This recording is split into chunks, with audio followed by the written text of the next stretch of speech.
Right. And we're live. Good morning, Johnny. How you doing, mate? Good morning, buddy. I am Wealth. Good, mate. Good.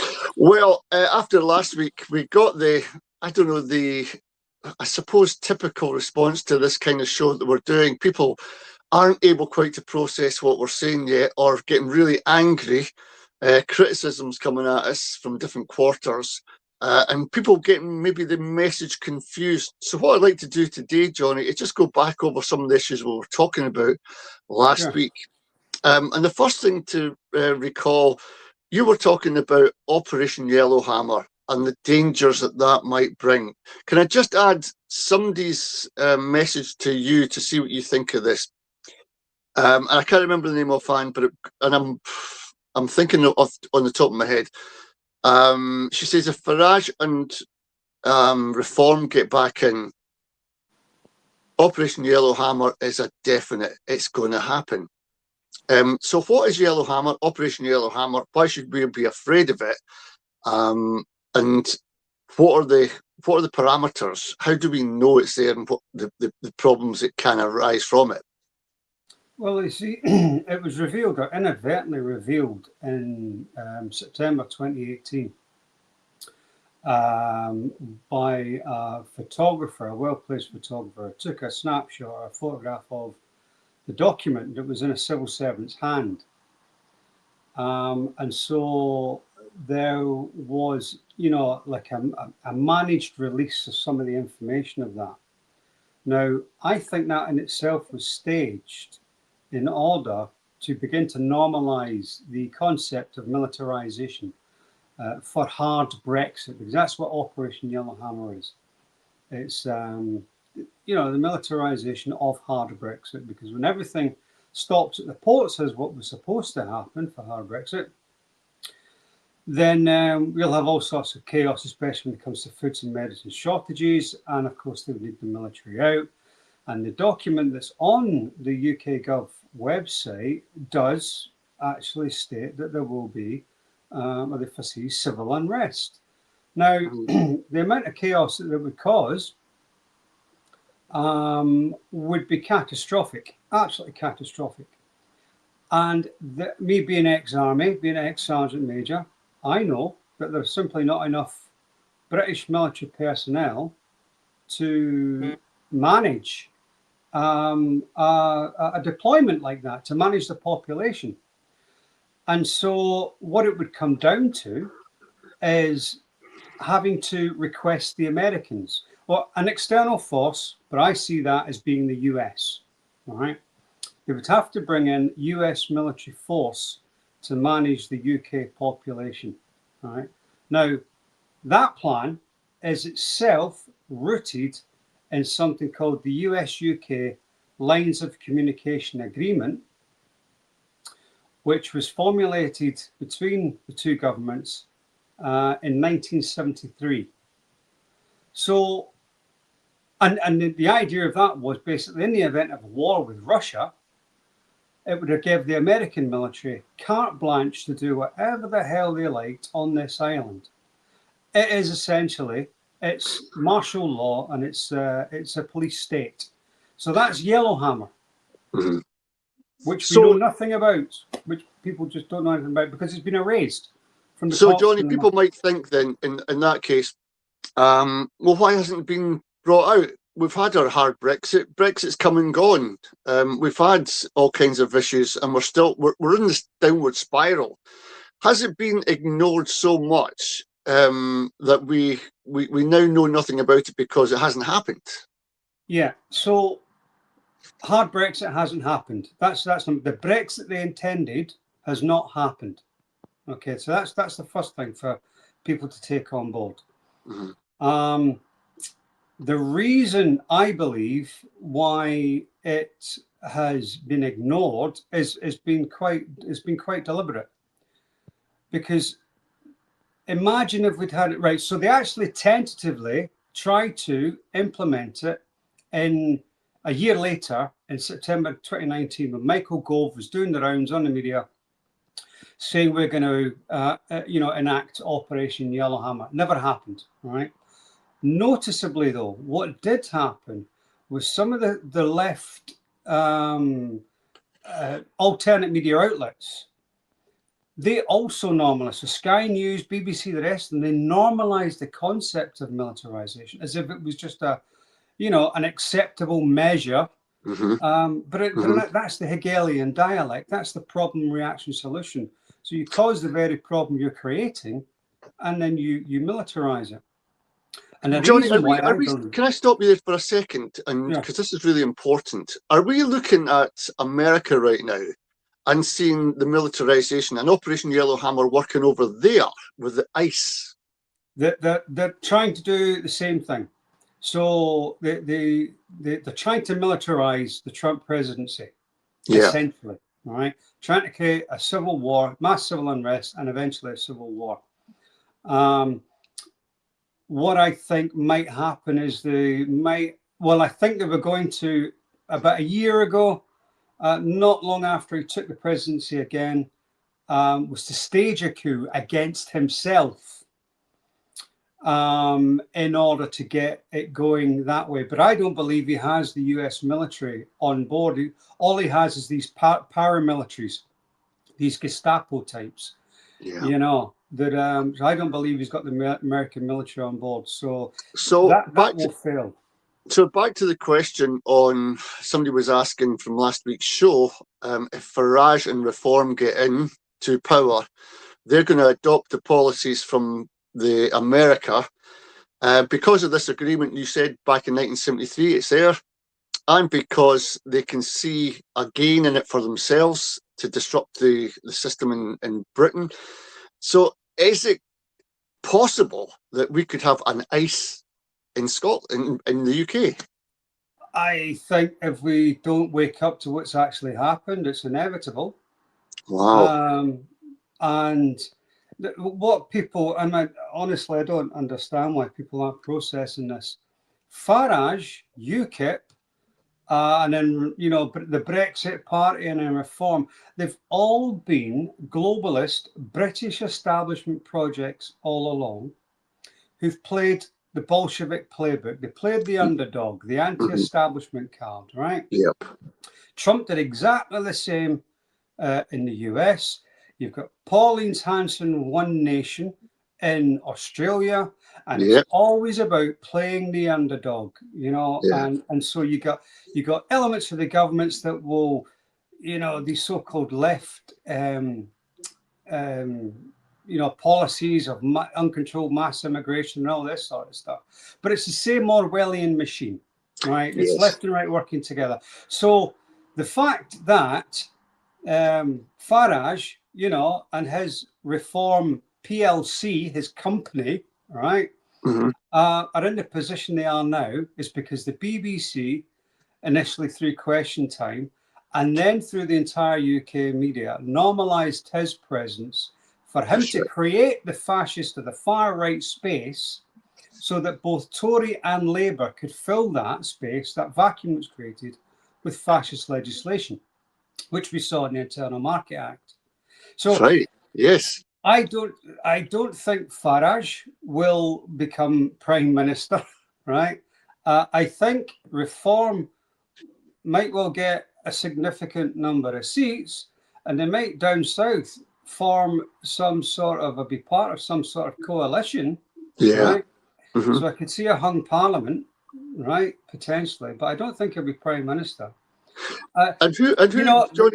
Johnny, we're talking about this Orwellian dystopia, what's going to happen when the left meet the right. We've got this guy, Jack Polanski, from nowhere, now boasting about 180,000 new members to his party. Who is he, and is he part of this structure that takes her eye off the ball? Well, from the left viewpoint, it takes her eye off the ball from the kind of the party, the Orwellian party, has been here and it's been long established, and it's made of the left and right. And the pair of them, between them, create policies and drive propaganda which agitate the masses into an angry response, are designed to agitate the masses into an angry response, in order that they can militarize, so they can blame the population. They were trying to militarize originally through, they're going to blame Iran in 2017. Then they tried to do it via Ukraine, they tried to do it via Taiwan, they tried to do it via Gaza, but by the genocide in Gaza and drawing Iran into that again. But that's all failed.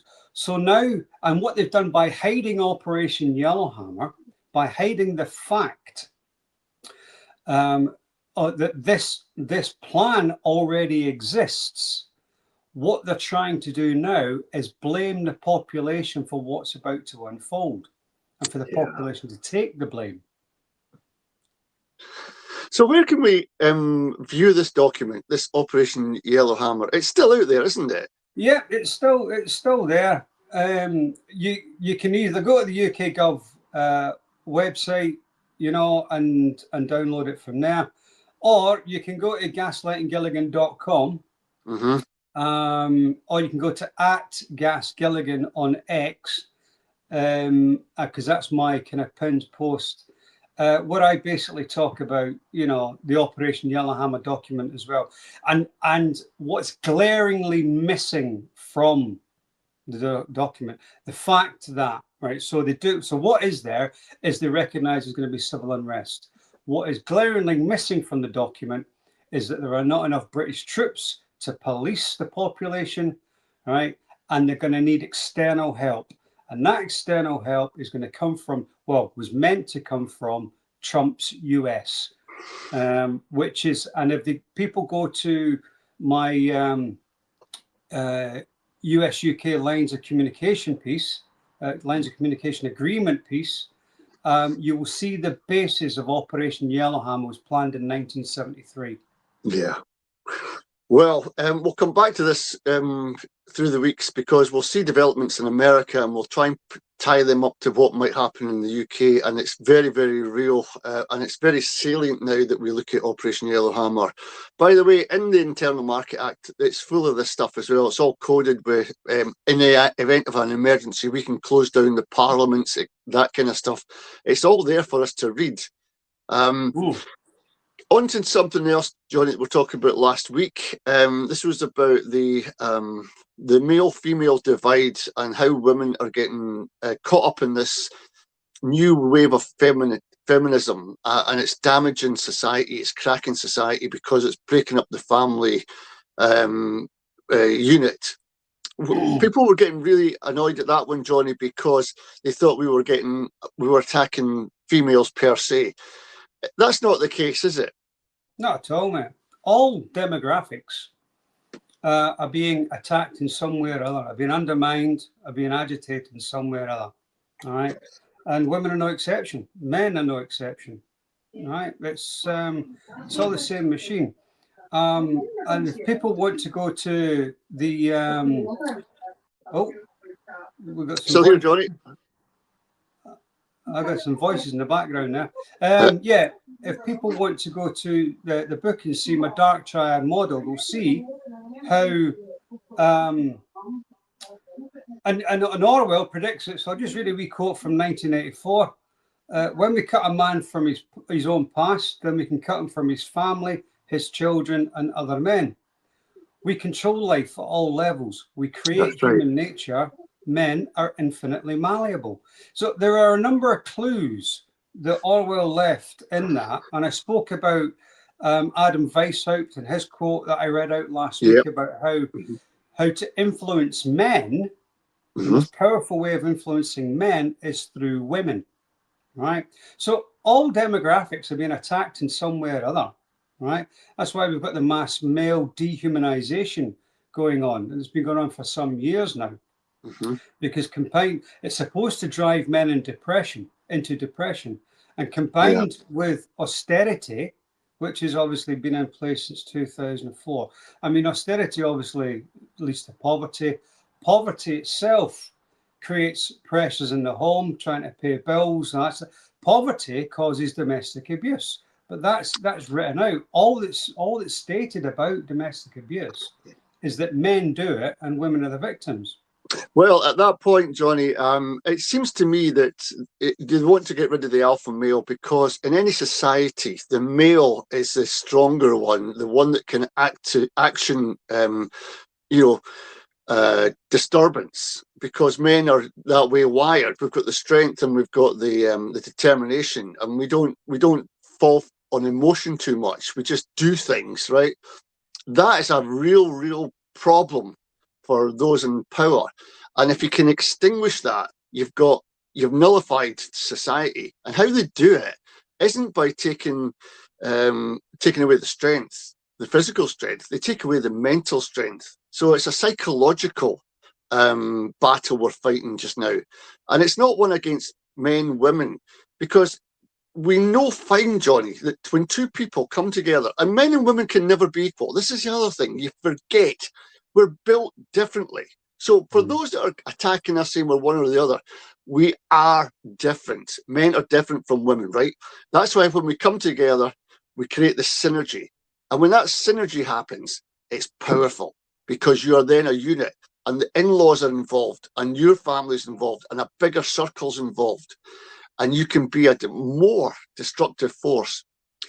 The reason feminism came to light, I would argue, and probably you would too, Johnny, is the fact they wanted women to go into the workplace so they could tax them, and they fell for it. My dad, back in the day, Johnny, had 6 kids. He was the only breadwinner, and we managed. That is not the case anymore. Why not? I think what it's done as well is by incentivizing, the primary caregiver, the mother, to leave the home early doors. What it does is it probably exacerbates the chances of kids growing up more detached from the parents, and obviously if they're fed into kindergartens, into preschool, whatever they're called these days, then they start getting fed propaganda within there, then they become possessions of the state, if you like, future possessions of the state, if you like, because they think along the lines that they want the state to believe. And the whole idea about I would argue that men can be and often are just as emotional as women. It's just that emotion is expressed differently. But the point with the alpha male side that you make, there are alpha males. Most of us aren't alpha males, but the idea of this kind of constant dehumanization messaging is to drive men into firstly female, and then societal, and then state subservience, so that men and boys are essentially cowering from women, fearful of a false accusation. The misogyny hate crime they've been banging on about is one of the most Orwellian things you could ever put in place. And the thing is, Johnny, all the societal features like the courts, the policing, are all geared in favour of the mother, the female. That's been happening all over. And not just me, but my daughter is estranged from me now. And it kills me, man. It kills me. But this is all part of a bigger plan. When she went to high school, she was she was guided to respect the teacher more than her parents. And now she's, I almost feel as if I've lost her. You know what I mean? It's that bad. But she stays with her mother, and her mother controls and gets all the benefits of going and watching her coming in, the mood changes. I don't care.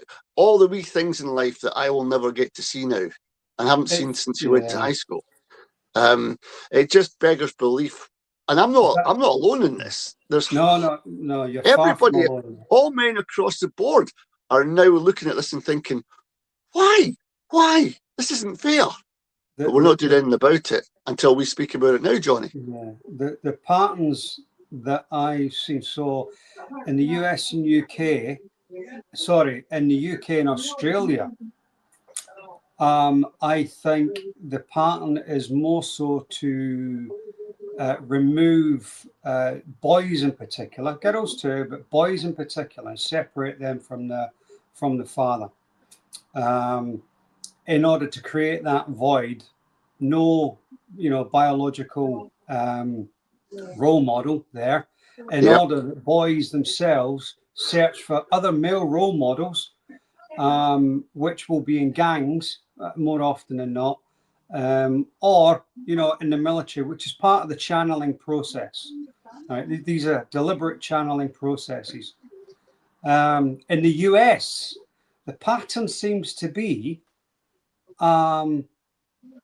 because there are so many men in prison already and absent from, and children absent from their fathers already, but the pattern seems to be, um, whoever they identify as the worst parent will be awarded the child. It's really quite dark. It is, Oh, it is. The other thing last week, Johnny, you mentioned about political parties going down this route of pro-women, looking at protecting women's spaces. They're looking at equality in the workplace. There's a glass ceiling against women. They were really angry about what you were saying as well, because I think you might be trying to undermine their policy programme. So, and I'm not endorsing, what was his name? Malcolm Roberts of the One Nation Party on some sort of Australian party parliamentary committee, and he's questioning some representatives from some sort of equality agency for women's causes in Australia. And she kind of openly declares that when they talk about the gender pay gap, that they're not talking like for like. So what they're doing as an industry, they took the airline industry, for example. Mm-hmm. Most airline industry pilots are men. Mm-hmm. And obviously they're paid more. The consequences of error are more catastrophic than that of a hostess, and because obviously most of them are men, because men are more willing to take on that kind of responsibility, most women aren't. It's just how we're all built in our different ways. What they were actually doing was they were measuring it as an industry, comparing the pilot's pay, with a hostess's pay. And of course there is going to be a vast difference. Of course. And I can't remember the exact words, but she said during the exchange that the gender pay gap is a proxy discussion, or a proxy to get a discussion going. Mm. She could have used the word pretext, because they're not comparing like for like. It's actually illegal in most Western democracies. It's been illegal since the 60s and 70s to pay different rates of pay for the same job and experience to a man and a woman. So a lot of these are red herrings, and they're meant to drive agitation. They're meant to drive this Bolshevik kind of underdog narrative, and make people feel like victims. And then what happens then is, if people feel they are a genuine victim, or even that, you get people who behave as a victim in order to try and hijack the moral high ground in any argument. Yeah, exactly. Well, one of the things that we were talking last week, but I didn't get a chance to mention it. I'll mention it now. In society, all those jobs that men used to do, like build cars, be working in coal mines, be in steelworks, these were predominantly men. When you close these places down, you've got men wandering about doing nothing, and you have problems in society. That's a fact, because men have got to use up their testosterone and their adrenaline. It's a kind of thing you have to do. When you've got that, and then you let women into the marketplace, and then you pay them less, but you get them in because you need a 50% increase in tax take. You let them all into the workplace. What you find is that for those jobs that men don't need physical skill, you're competing with a woman. And then these political parties are saying, aye, but these men are getting more for the exact same work as a woman. And you can see where these cracks are appearing because the women aren't getting paid as much anymore. Do you see where these political parties are coming from? Well, aye, but it's such a it's a strand of a wider lie, of a much wider lie, and it's a strand that can be dealt with without emotion, but it Yes. never is dealt with without emotion, because emotion is the purpose. And you're right. I mean, what are we? We're in the midst of the fourth industrial revolution, so men are of even less use now, right? That's right. And so after every industrial revolution, or in the midst of them, it's not a coincidence that there are then world wars. Exactly. Right? It really isn't a coincidence that then we end up having, and you have this mass kill of men on all sides. Do you know, Johnny, after the First World War, when the soldiers were returning, there was a big inquiry, but it wasn't kept because the newspapers were all propagandized against us. But martial law was over, and yet conditions didn't get any better. People were coming back from the war traumatized, all kinds of problems. And those that were, those men that did come back, guess where they went in the intervening years? They went to Spain to fight in the Spanish Civil War. A Spanish Civil War was more comfortable for them than staying at home, kicking their heels, trying to find work, trying to get some kind of reason to be alive. Because in these docus were snaking for miles and miles and miles, people looking for work, nothing there, away to Spain, into another war. Yeah. That's what happens, isn't it? And the same, similar, happened in Weimar Germany after World War One. That's right. So of course you'd have had that the ongoing normalized poverty in Britain. Okay, so all those soldiers returned home now. All the soldiers went back to Germany, and then, but what was imposed on Germany was the Versailles Treaty and the economic embargoes, really, of basically theft of all their resources, and so had to pay reparations because they got the blame for World War One. And so you had the seeds through the Versailles Treaty of World War Two already, right? Because men need purpose. Men need purpose. Everybody needs purpose, but men especially. You can't have bored men, like you say, just kicking about, because they will eventually turn to crime if they've got no meaning, purpose, and no prospects. Right? That's the point of austerity. Austerity is designed to mimic the effects of the Versailles Treaty in Germany, right? And then in addition to that, you had the 1929 US stock market crash, right?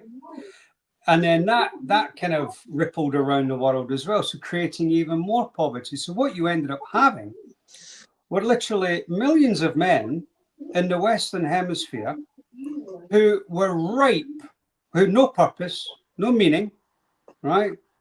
Unemployed, soup queues, all that sort of thing, right? Hungry, looking for purpose. And then along comes a Führer type figure, right?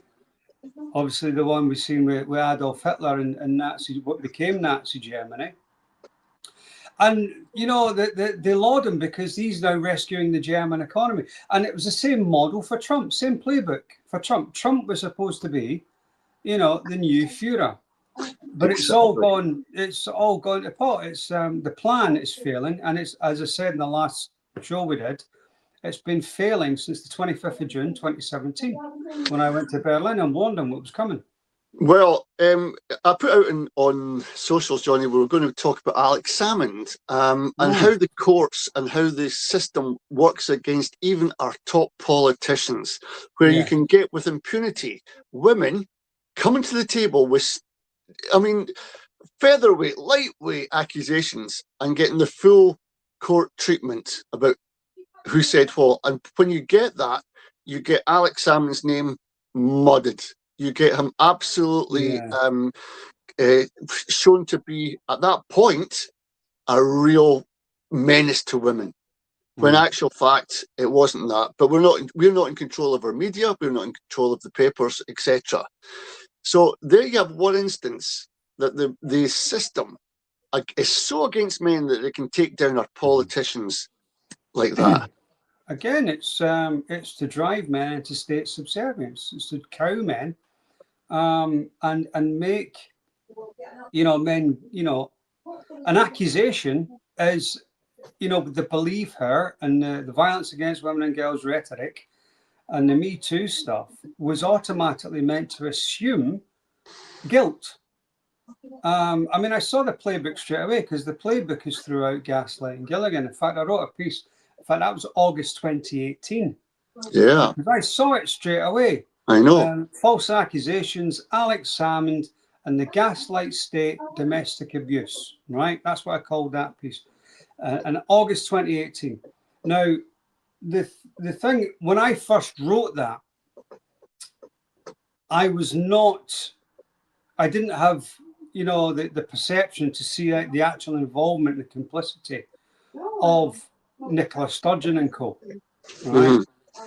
I've since put an edit at the beginning of that to state, that's now the case. So where in the paragraph I rationalized her behaviors, I now accept they were actually a deliberate part of the setup.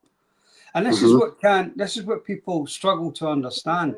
They think because Alex Salmond worked with these people for years. He trusted them, and then they tried to destroy him like that, because they were always going to destroy him like that. Of course they were. That was part of the plan all along. And so even people who you think, who believe in the same things as you, I often say, people tend to defend what I call parasocial relationships, right, between media personalities and themselves. And they think they know that media personality because they watch them time and again, right? Aye. But it's a one-way relationship. Right? Of course it is. No, of course it is. You truly don't know anybody until you live with them. Right? That's the thing, right? You can't claim to know anybody inside until you live with them, right? I've for months on end been in my fellow ex-squaddies back pockets 24/7 for 3-4 months at a time, on ops and exercise or whatnot, and then and you kind of get to know each other inside out. Right. Of course you do. But of course you do. Absolutely. And but we'll come on to, Craig Murray shortly. But on Alex Salmond was always going to be stitched up, and he was always going to be, and that's the thing, in the 21st century, you can't hang, draw and quarter people. So that's how they did it. That's right. And then when he was found, when he was cleared, right? When he was cleared, the BBC and the rest of them continued the innuendo, continued it as if he was guilty, and wrote, a history, if you like, that he was as good as guilty still. So, Johnny, if it is the case that we all saw, us on the, let's call it the independent side, saw what was happening to that poor man, and a lot of women are coming out and saying that was shocking, how terrible that was, but those same people still adhere to women won't wished. They're wanting to be heard as something. They're perpetuating this. If you understand, is that what you're trying to say? They're making this much more because than what it is. The women won't wished hashtag is itself a propagandist construct to divide us. It absolutely is. Because we're not part of that. Because we're not women. Well, exactly, and it keeps us divided. It fuels the divisions. That's right. You mentioned it there. We are going to mention somebody else who's been in the news, Johnny, quite a lot. For all the, I don't know, this guy's got more faces than the Toon Clock. That's all I can say, right? This guy is Craig Murray. I've interviewed the guy. I wasn't that impressed with what he had to tell me. It was all about the UN delegation going to support this UN resolution that to make Scotland recognised as a colony. They went to Geneva.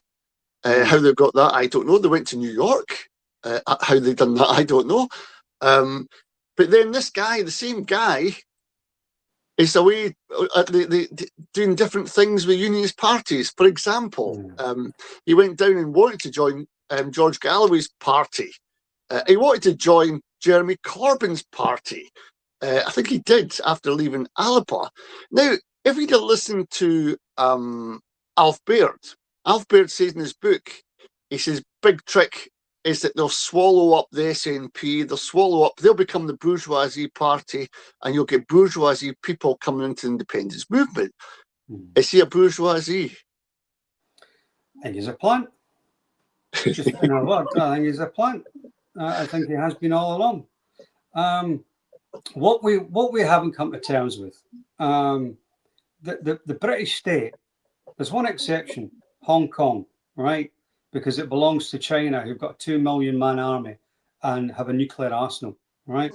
But for a typical colony status, the British state has never once let go of an embarrassingly rich colony like Scotland, right? If you're weaker militarily, right, then they're going to sow violence and the seeds of violence for them to exploit in the future. The referendum was a psyop, right? The referendum was predetermined and loaded with controlled opposition, right? 2 years later, we had the Brexit referendum, also a psyop, right? Timed with the Trump presidency in order to begin to militarize in 2017, which failed. When Operation Yellowhammer came out, when that was revealed, and can you imagine, mate? Can you imagine if we'd had the mass discussion, if we had a genuine independence kind of commentariat, and we had a genuine English alternate media, Double Down News and Novara Media, Byline Times, and the rest of them, then we would have had a mass discussion about the fact that you cannot militarize and cause the chaos that you intend, that you can foresee happening. That just will not happen. You cannot do that and call yourself a democracy. We would have had that discussion, right? Then it would have come to light that the plan is actually sealed within the 1973 US-UK lines of communication agreement, right? It was actually formulated then, right? And then we would have also have made sense that when the first time that Boris Johnson, now by the way, the US-UK lines of communication agreement is enacted in the event of a war, right? And a war with Russia, right? So the first time Boris Johnson sabotaged peace talks between Russia and Ukraine, if this was in the mass consciousness, the population could have gone, "You're at it, sunshine. You're trying to kick off Operation Yellowhammer," because they need that overarching national emergency to justify what they want to do. That's right, Johnny. But getting back to Craig Murray, getting back to Craig Murray, and I'm going to ask you this question: why do you think this guy? Is it because of what I've been saying? He's a more faces than a tune clock. Why do you think he is a plant? What are your misgivings about him? Well, his behaviour since, I mean, I bought into it, and not just him, Stuart Campbell as well of Wings. They've erased by propaganda or omission. They've erased the existence of Operation Yellowhammer, and so he has, he then joined the Workers' Party of Great Britain, right? Run by a man who stood against independence in 2014, Galloway, who said that he would never stand, and for the British state. He's always played this anti-establishment card himself, right? He was a Brexiteer, shared the stage often with Nigel Farage, right, Galloway. But then Murray goes and joins his party, the Workers' Party of Britain, right? So it kind of reinforces that British construct. And the roundel, the kind of subliminal propaganda, Workers' Party of Britain roundel, you know, the RAF, it's like an RAF roundel with gears on it, you know. So anyway, he didn't stay there very long. He didn't actually run. He was going to, but he didn't actually run to be an MP. I think because they had a better plan for him, which was to act as the ambassador for the UN thing to get Scotland recognised as a colony. And then now he's got another, you know, so he did that. That's since hit a brick wall, and we're led to believe that there's still stuff going on in the background. You know, and that's still a process that's going ahead. I don't buy that for a second. I think it's another, rather than tell people about Operation Yellowhammer, I think it's another, you know, Wizard of Oz, Yellow Brick Road, bloody, you know, just taking us away down a fairy tale that does not exist, right? Because do you not think though, Johnny? As we just found out, sorry mate, as we just found out with the crew, the boat crew being abducted, Scots law, yeah, but that's right, not will not stand. I know, but what I was going to ask was, do you not believe then that Scotland is a colony and that the Salvo group had a really a good case to take to the UN? I think they had a very good case. I think the most convincing and captivating of lies have an element of truth in them, right? I think a lot of what they were saying made perfect sense, right? I learned from it as well. Okay. I think though that the problem was that it was doing too well. Yes. And it was always supposed to be overtaken by Operation Yellowhammer. It was always supposed to get hit and get derailed by the militarization phase. Because when push comes to shove, the realpolitik is, the ruthless reality is, no matter how much you feel about how much, you know, your emotional interests are vested in the fact that Scotland is a colony still, and how it all came about, it will not stand up to batons and bullets. It just won't happen. Yeah, it'll be sidelined. And I think it's another referendum type playbook. It's to lead us to believe that we are still in a functioning democracy, and that Scotland will be allowed to leave the Union peacefully, you know, or by democratic means. It's not going to happen. I think the danger now with him now having done this court case to challenge the UK decision to prescribe Palestinian action. Yeah. The fallout from that, and as I've read through some of the fallout from that, allowing Scots institutions can apparently make their own decisions. And I think that what's happening there is there's a potential that they might, that the SNP, and by the way, this will be a stitch up, right, to declare UDI, Unilateral Declaration of Independence, right? And then roll out a red carpet for boots, right? Because they are not letting go of the oil. They are not letting go of the renewables or the fresh water. It's not going to happen. No. So I think there's every potential that court case is actually set up. So how do people like you're ex-military, you might have more on angle on this than I do, but how do people like Craig Murray weasel their way into campaigns like the decolonization campaign?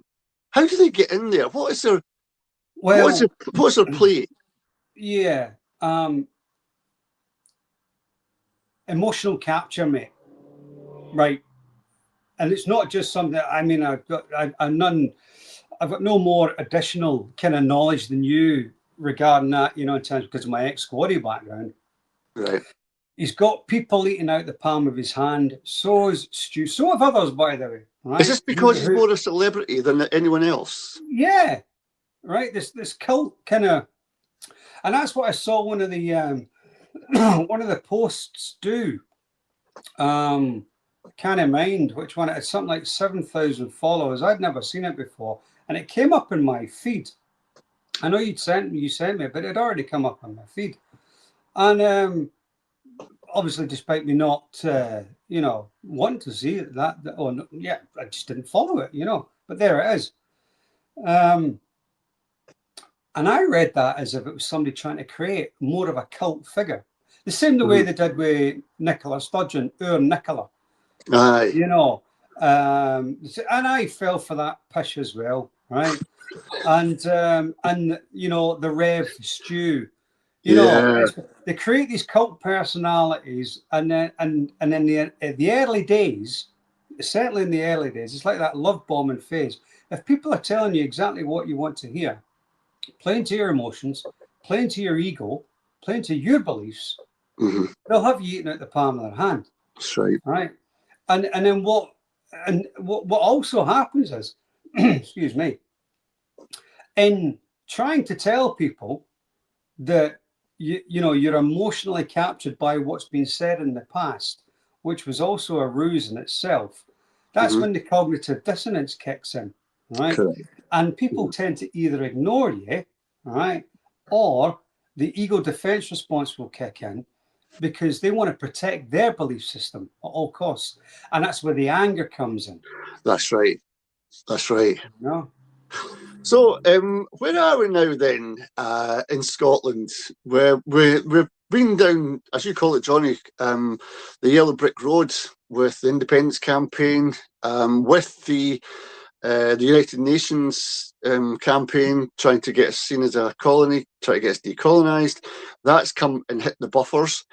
By spurious reasons, by the way, and I've spoken about this before. You get a UN group, an NGO that does this with other countries around the world, and as soon as Scotland gets this this group, they don't like them, and they've said something. Wait a minute here. This group has taken other countries to the UN all over the place and has got a track record.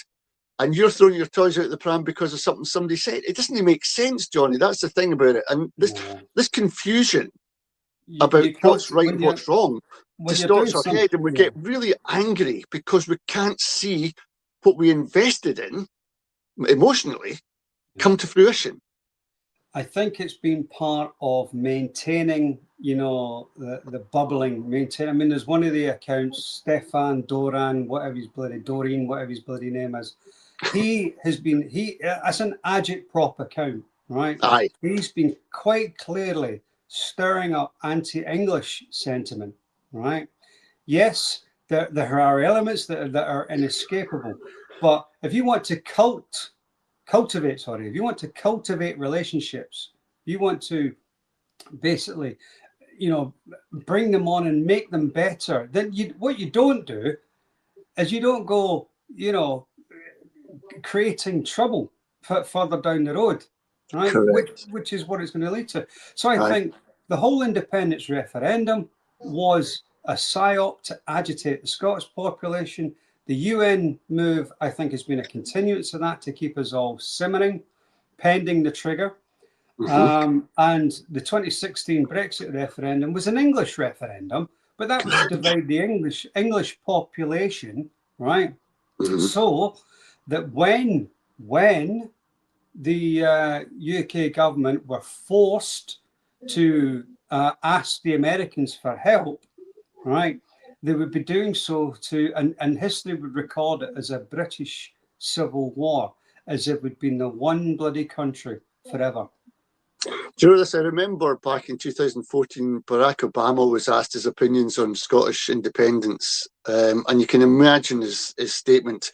They even said the Queen was purring when she heard the result. So you had all these massive forces, royalty, American presidency, European Union. We were scared to go for that because we'd be taken out at that time.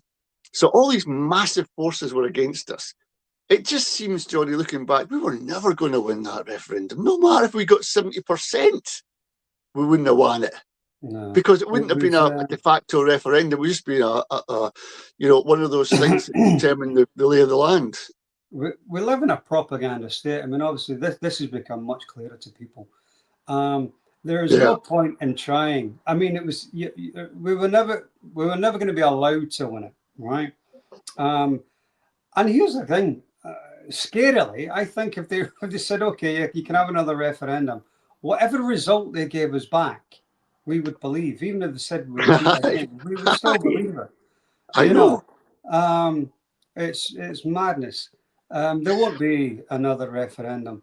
There won't be, as I say, the British colony, the British state has never, ever released a typical colony from its grasp without violence, right? And Scotland will be no exception, all right? I know That's part of the reason for Operation Yellowhammer. And Orwell said the most powerful form of lie is the omission. And I'm telling people here now that the ones that have been leading the independence discussion in terms of politicians, not so much journalists, obviously, and activists since 2014 in particular, are lying to you by omission, right? Because they're refusing to inform you about the existence of Operation Yellowhammer. You know this, I think more and more people, Johnny, are getting fed up, to say the least, with John Swinney and his lack of plan, his lack of emotion, his lack of thought, his lack of political thinking about how we get to independence. We are now, 4 months away from an election, and he's wanting you to vote SNP 1 and 2. That's his big plan. Do you think we're on the cusp of really doing something ourselves from the bottom up and getting fed up with politics? Most people can't even watch First Minister's questions anymore. What do you think's happening in Scotland then? It's it's a bit of a dilemma, isn't it? We feel like it's got to come from the bottom up, and we can kind of start that in a way, because all the household name indie people, right, politicians and activists, right, who have buried Yellowhammer. So what I would suggest is those who are just kind of, emerging as candidates for, the next Holyrood election coming up, I would say to them, look into Operation Yellowhammer yourself. Look at my work on Operation Yellowhammer, right? And start yourself getting it out on Twitter. Start educating the people you want to vote for you about Operation Yellowhammer and its existence, and the fact that the British state already have a plan to militarize, right? And what that means. That way, we can start to see who the genuine independence people are, because the ones who have hidden it all these years by propaganda or omission will continue to hide it in all likelihood by not stating it. So people watching this, inform those, the names that we don't know, right? The names who are putting themselves forward, perhaps some of the liberation, for Scotland, some of those names that we don't know, some of the minor names, those guys and girls, right, get Operation Yellowhammer out there. Start helping to educate your followers and the people you want to vote for you. All right. That way, we'll be able to see that you're an honest player. That's right. And not like these charlatans that have been leading the conversation online for the past 12 years, sorry. Do you know what, Johnny? See if you look down a list of candidates for the SNP for this new Scottish election in May, you'll see that the tired old hands from Westminster pleading for you to stop reform getting in by voting for us. But yet those are the people for years and years, and they've been in Westminster. They know about Operation Yellowhammer. They might have even discussed it, but it wasn't recorded. It wasn't on Politics Live, but it's still been there. They know about it. If they don't know about it and been in Westminster, they have been sleeping on the job, and they don't deserve your vote coming into the Scottish Parliament. Totally But the thing is, Johnny, that it's all controlled for us. We are given these people to vote for. And we've seen them. The problem the parties have got, we've seen them in action. They've failed us. The Alison Thulis, the Kirsten Oswalds, all these people went down there and filled their pockets. Most of them are millionaires, Johnny, through wages, expenses, and all the rest of it. And they're wanting more. Why are they wanting into the Scottish Parliament? Why? Well, to control us. No, I would argue, Johnny, it's to keep this silence of things like Operation Yellowhammer. Yeah, absolutely. Absolutely. I mean, I think we're in an age now where people are much, much wiser now, where there is going to be a reckoning because again, we'll go back to, the first time Boris Johnson sabotaged the Ukrainian-Russia peace talks. If people had cottoned on then, it's very possible that the genocide in Gaza may not have happened. I know. Right? Yeah. And these people have played a role. I mean, you think about that, the Gaza jet. Why have the SNP not held a symbolic vote in Holyrood to call out the British state for war crimes? Right? Why have the Independence Commentariat, so Murray, the Rev Stew, and the rest of them, there's others out there, why have they not piled pressure on the SNP to have a symbolic vote in Holyrood reference British state war crimes? Maybe they know, John. Maybe they know that the SNP won't listen to them. I think that's pie in the sky, mate. Since when did activists, care? What our activists, certainly the independent actors, actually care what politicians want to hear or what they don't want to hear, or what they will listen to or not. So they might not listen to us. So let's just not say anything, boys. Sure. We're coming up to the end of our time, Johnny. It's just flown past. 3 minutes left. I'm just thinking something you were saying about democracy. And I was speaking to a chap in Fort Royal, a young boy, when I was waiting for my bus to get home. And he was in this scheme at the back of the shinty pitches. And he said to me, Johnny, he says there's too many people, not enough jobs in Fort William. And they're building all these houses at the Blair and all over the place. And everybody's getting a house, but they've not got a job. That means you're contained in a prison, almost. Your house has become a prison, because if you can't get out to go to a job, it becomes that. And the four walls start closing in on you. And the only thing you've got is your TV set or your radio. And this guy, I don't know, he must have been about 15, was worldly wise to all that. He says, we're living in a shithole. And he says, and no politician's going to save us. This is from a 15-year-old boy on his bike in Fort William. I think with that kind of attitude, I think we've got to nurture that and get this guy and all his mates to say, you're right. Politicians can't sort it. It's got to come from the bottom. And lastly, I've got to say this, Johnny. We were in a place called Robin's Nest in Fort William High Street, and I must mention this, right? And in that, it's a community cafe where people come in. Even if they've got no money, they'll get a bowl of soup. Because the biggest thing that's hitting us now is loneliness. And they're trying to push that back. And this is what you can do at a community level, Johnny. And we must get behind it as much as we can. Robin's Nest, if you're ever in Fort William for a meeting or getting a bus or changing, get in there, get a cup of tea, sit down and start talking to somebody. Because that's what we need to do. Definitely. Well, on that's we've just come to the end of our time. If you like this content, please subscribe and just press that button. That's all you need to do, and get the wee thumb up, and you'll hear all the content me and Johnny have got to say. We're not going away unless somebody decides that we shouldn't be here talking about this.